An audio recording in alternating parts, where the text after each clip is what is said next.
नमस्कार दोस्तों।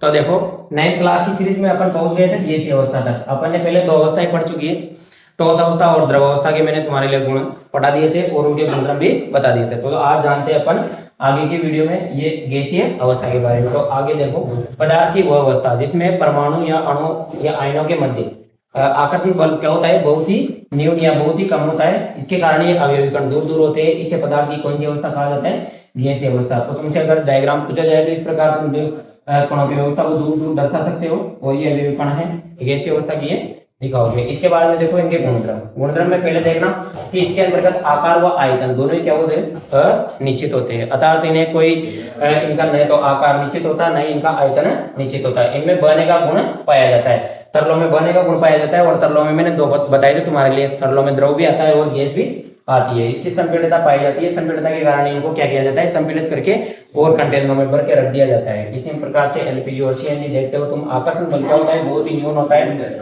और इनमें कण क्या पाए जाते हैं, दूर दूर पाए जाते हैं। गैसीय अवस्था में कणों की गति अनिश्चित और अत्यधिक तीव्र होती है। जब इनके खुला छोड़ा जाता है तो गैस के जो कण होते हैं वो सभी दिशाओं में अनियमित रूप से गति करते हैं। उदाहरण के लिए जैसे वातावरण में पाई जाने वाली गैस है, इसके ट्रेक याद रखना, नो एसी। एन से नाइट्रोजन कितना परसेंट, 78%। ऑक्सीजन आता है 21%। एसी आर, एक से आर्गन, और सी से CO2 याद रखना, ठीक है। इसके बाद में ध्यान रखना, इसके बाद में आते हैं अपन एलपीजी और सीएनजी। तो एलपीजी की फुल फॉर्म होती है लिक्विड पेट्रोलियम गैस, द्रवित पेट्रोलियम गैस जिसे कहा जाता है। और इसे कहां पर उपयोग में किया जाता है, घरेलू ईंधन। घरेलू ईंधन के रूप में इसको क्या किया जाता है, उपयोग में किया जाता है। सीएनजी रहता है जो कहां रहता है, गाड़ियों में उपयोग किया जाता है ईंधन के रूप में। गाड़ियों का ईंधन, संपीड़ित प्राकृतिक गैस, ठीक है ना। तो कॉम्प्लेक्स नेचुरल गैस जिसको कहा जाता है। इसके बाद में पदार्थ की अवस्था परिवर्तन। पदार्थ की सामान्यतः कितनी अवस्थाएं होती है, 3 अवस्थाएं होती है। तीनों अवस्थाओं में एक चीज याद रखना, ठोस, द्रव और गैस। याद रखना, पानी तीनों अवस्थाओं में पाया जाता है। पानी की तीनों अवस्थाएं होती है, बर्फ, पानी और वाष्प। जल तीनों ही अवस्थाओं में पाया जाता है, यानी कि।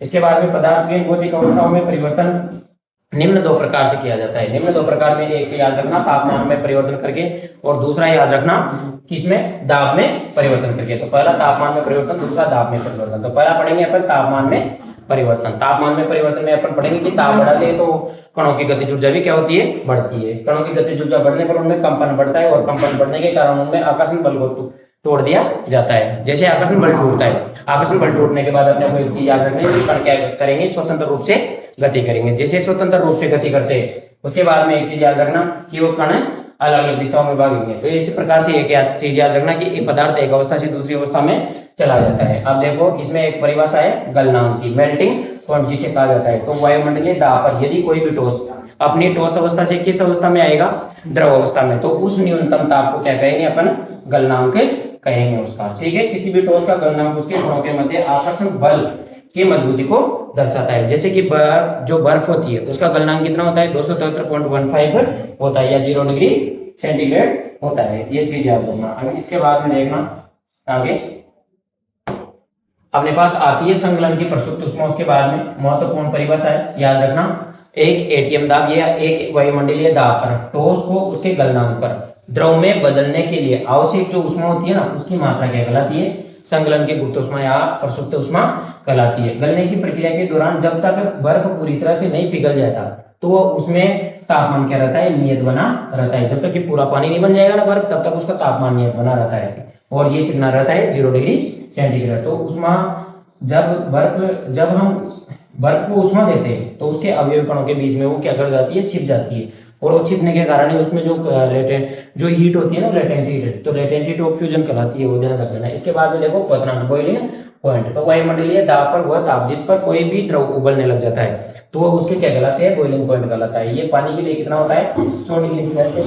377 केल्विन होता है। इसके बाद में वाष्पीकरण की गुप्त उष्मा। तो एक वायुमंडलीय दाब पर 1 लीटर द्रव को उसके क्वथनांक बिंदु पर या उसके क्वथनांक पर वाष्प में परिवर्तित होने के लिए जितनी उष्मा की आवश्यकता होती है ना, वो उसकी वाष्पीकरण की गुप्त उष्मा कहलाती है। इसी प्रकार से एक क्वेश्चन देखना यहाँ पर, बहुत महत्वपूर्ण क्वेश्चन है कि गर्म पानी की तुलना में अपन भाप से ज्यादा जलन अनुभव क्यों करते हैं। तो इसका कारण तुम्हें पता है कि उसमें क्या रहती है, वाष्पीकरण की गुप्त उष्मा रहती है, जिसके कारण वो क्या करती है, अंदर तक चली जाती है। तो उसमें ऐसे याद रखना कि 100 डिग्री सेल्सियस तापमान पर उबलने वाले पानी की तुलना में भाप से ज्यादा जलन होती है या ज्यादा जलन महसूस होती है, उसका कारण क्या है? उसमें वाष्पीकरण की गुप्त ऊष्मा उपस्थित होती है।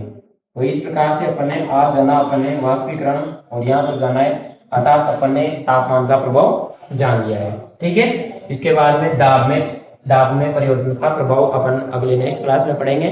तो सभी जुड़े रहिएगा, लाइक सब्सक्राइब एवं शेयर जरूर कीजिएगा। बाय बाय, टेक केयर, धन्यवाद।